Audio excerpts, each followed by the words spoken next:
안녕하십니까. 안녕하십니까.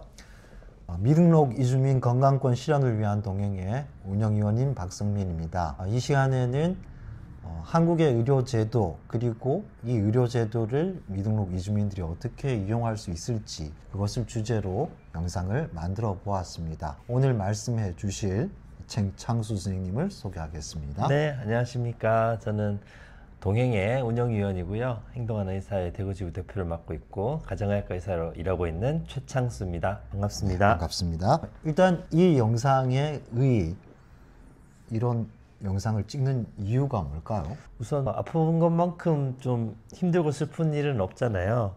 돈도 많이 들고 정보도 없고 이런 상황에서 여러분들이 한국 의료제도를 좀 알아야지 제대로 이용할 수 있지 않겠습니까? 그래서 우선 한국의 의료제도가 어떤 특징을 가지고 있는지 이런 것들도 한번 살펴보고요. 실제로 이용하는데 어떤 도움이 될 만한 얘기들도 좀 하고 싶고, 마지막으로 우리 동행에서는 이런 건강할 권리, 건강권이라는 거는 법적 지역 관계없이 누구나 누릴 수 있는 권리라고 생각을 하거든요. 그래서 우리가 지금 살펴볼 한국 의료 제도들이 빠짐없이 미등록 이주민도 누릴 수 있도록 좀 서로 주장해야 될 것 같고, 그런 걸 함께 하기 위해서는 이 제도를 좀 알아야 되지 않을까, 이런 생각으로 준비하게 되었습니다. 그럼 먼저 한국의 의료 제도의 특징은 무엇이라고 할 수 있을까요?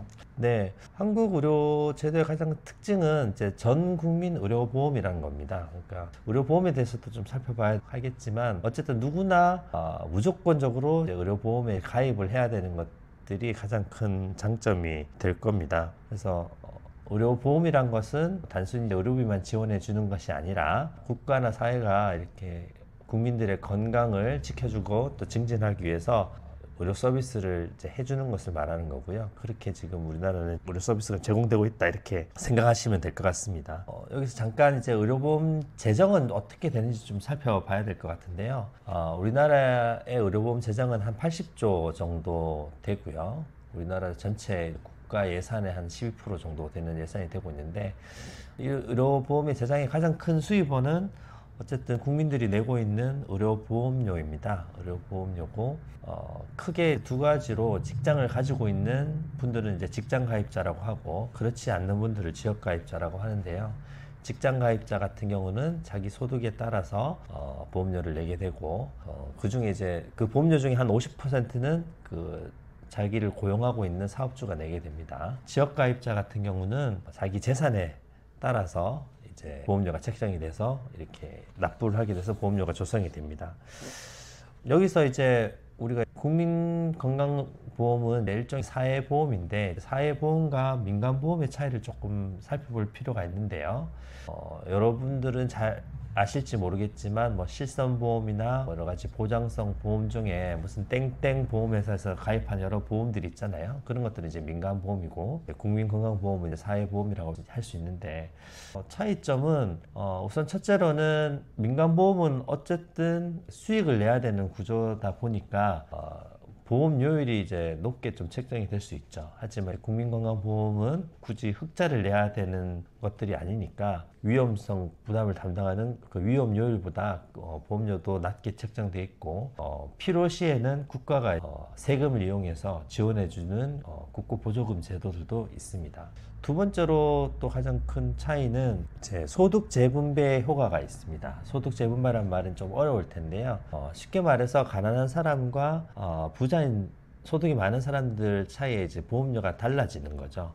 민간보험 같은 경우는 부자인 분이나 가난한 분이나 똑같이 보험료를 내게 되고, 순전히 나이나 질환 여부, 위험 요소 여부에 따라서 보험료가 책정되는 데 비해서 앞서 설명드렸듯이 건강보험료는 소득과 재산에 따라서 보험료가 책정이 되잖아요. 그래서 세금처럼 서로의 부를 좀 재분배할 수 있는 그런 효과들이 있다는 것들이 가장 큰 특징이라고 할 수 있겠습니다. 네, 그런 특징들을 살펴봤고요. 그러면은 한국 보험제도에 있어서 장점이라고 할 수 있는 것은 어떤 것이 있겠습니까? 한국 의료보험제도의 가장 큰 장점은 우선 좀 저렴하다, 이런 것이 아닐까 싶습니다. 다른 외국인 분들과 얘기를 나눠보면 그런 게 좀 가장 큰 장점인 것 같은데요.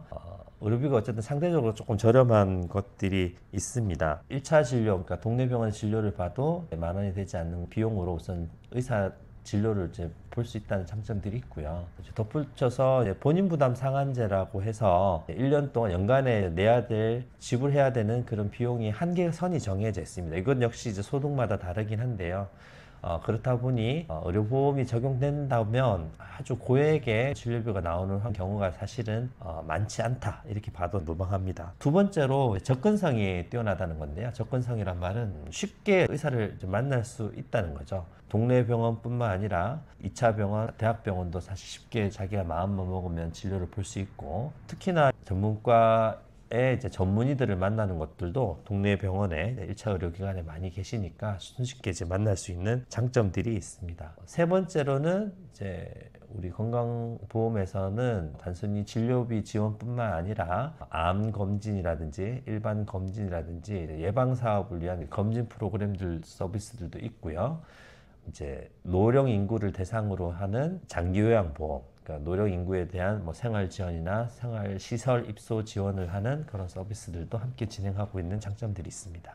이런 장점과 반대로 항상 그 장점이 또 다른 단점을 만들기도 하는데, 우리 의료 건강보험제도의 문제점이라고 하면 어떤 것이 있을 수 있겠습니까? 네, 우선은 비교적 이제 저렴한 의료비라고 했잖아요. 그 저렴한 의료비 대신에 좀 보장성이 좀 아직 낮습니다. 비급여라고 들어보셨는지 모르겠는데요. 보험에 적용되지 않는 항목들을 비급여라고, 그 비급여 항목이 아직까지 한 30% 이상 됩니다. 그러다 보니 보험이 적용되는 진료비 외에 비급여 항목들이 많아서 부담이 되는 경우들이 많습니다. 본인 부담 상한제 때문에 우리가 내는 비용이 상한선이 걸리기도 하지만 비급여가 많아지면 전체적인 의료비는 좀 상승할 수밖에 없거든요. 아직까지 그런 비급여 항목들이 많다라는 것들이 단점일 수 있겠고요.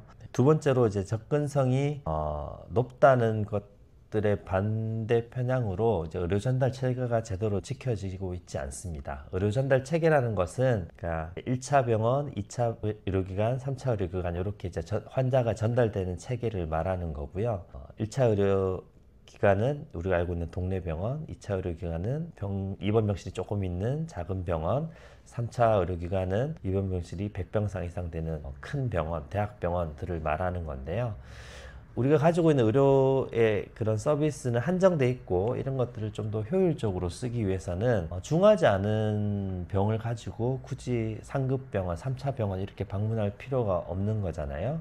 근데 우리나라는 접근성이 좋다는 장점 때문에 상급병원으로 많이 몰리는 경향이 있고, 그러다 보니 정말 상급병에서 꼭 치료해야 되는 중증 환자나 위급한 환자들이 제대로 적절하게 치료를 못 받는 경우들도 생깁니다. 동시에 굳이 3차 병원으로 가지 않더라도 치료할 수 있음에도 3차 병원으로 가서 이렇게 비용이나 의료적 비용이 많이 나오게 되는 이런 문제들도 생길 수 있습니다. 그런 단점들이 있고요.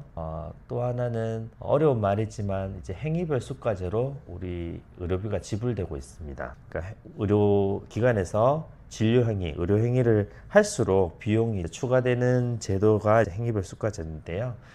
그런 것들 때문에 예방 사업이나 이런 사업들보다는 주로 치료 위주의 사업들이, 진료 행위들이 좀 많이 발달하는 경향이 있고, 때에 따라서는 과잉한 진료들이 유발되는, 조장되는 그런 상황이 발생하기도 합니다.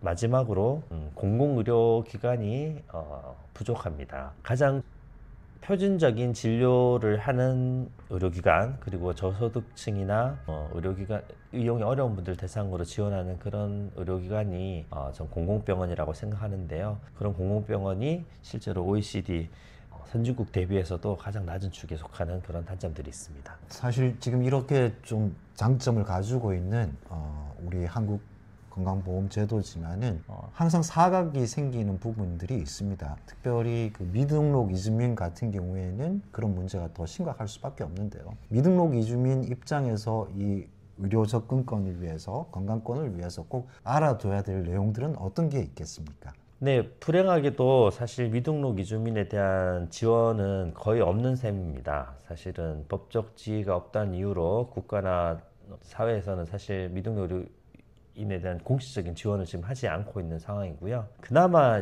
하나 있는 것들이 대구의료원에서 진행하고 있는 의료비 진료 지원 사업입니다. 여러분들도 대구의료원은 알고 계시고 진료비 지원을 받은 경험도 있으실 것 같은데요. 중앙정부와 지방정부가 어쨌든 법적 근거로 외국인 근로자 등 소외계층을 위한 의료비 지원 사업이라는 것들을 만들어서 진행을 하고 있고요. 대구에서는 유일하게 대구의료원이 신청을 해서 그 사업을 통해서 의료비 지원이 지금 되고 있습니다. 다만 좀 한계들이 있는데요. 이것 같은 경우도 예산이 채 10억이 되지 않고 있는 상황이어서 1년 동안 그 사업을 진행하다 보면 가을, 겨울쯤 되면 예산이 떨어져서 지원을 못 받는 경우들이 있고요. 두 번째로는 지원을 받을 수 있는 대상이 일하고 있는 사람으로 한정되어 있습니다. 그래서 일을 잠깐 쉬고 있다든지 직업이 없는 상황일 경우에는 지원 대상에 빠지게 돼서 지원을 못 받는 안타까운 상황들이 만들어지고 있습니다. 그래서 이런 지원들이 조금 더 많아지기를 기대합니다. 미등록 이주민들을 위한 제도도 말씀을 해주셨는데요. 그러면 이 미등록 이주민들이 의료 서비스를 이용할 때 의사 입장에서 봤을 때 꼭 좀 당부하고 싶은 말씀이 있다면 이야기를 해주십시오. 네, 우선은 첫 번째로 의사소통이 되는 분과 꼭 함께 방문했으면 좋겠습니다. 아프고 갑자기 이렇게 방문하게 돼서 오는 경우들이 많긴 하지만 의사소통이 되지 않는 상황이 되면 곤란한 상황이 굉장히 많이 있습니다. 우선 적절한 의료 서비스를 받기 위해서 의사소통을 하시는 분과 함께 방문을 하셔야 되고요.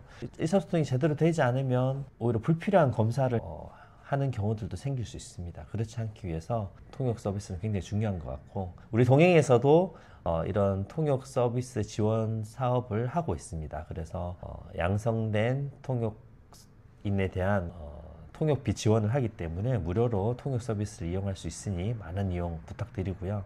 두 번째로 의료기관을 이용할 때 무조건 큰 병원으로 가려는 경향이 있으신 것 같습니다. 이거는 선주민도 마찬가지긴 한데요. 무조건 큰 병원이 좋은 게 아니기 때문에 우선은 근처 작은 병원에서부터 충분히 상담을 하고 필요시에 이제 전문 병원이나 큰 병원으로 전원해 가는 것들이 더 좋을 것 같습니다. 마지막으로 미등록 이주민들에게 하고 싶은 말씀이 있으시면 그리고 또 지금 이주민 건강권 실현을 위한 동행 운영위원으로서 하시고 싶은 말씀이 있으면 한마디 해주십시오.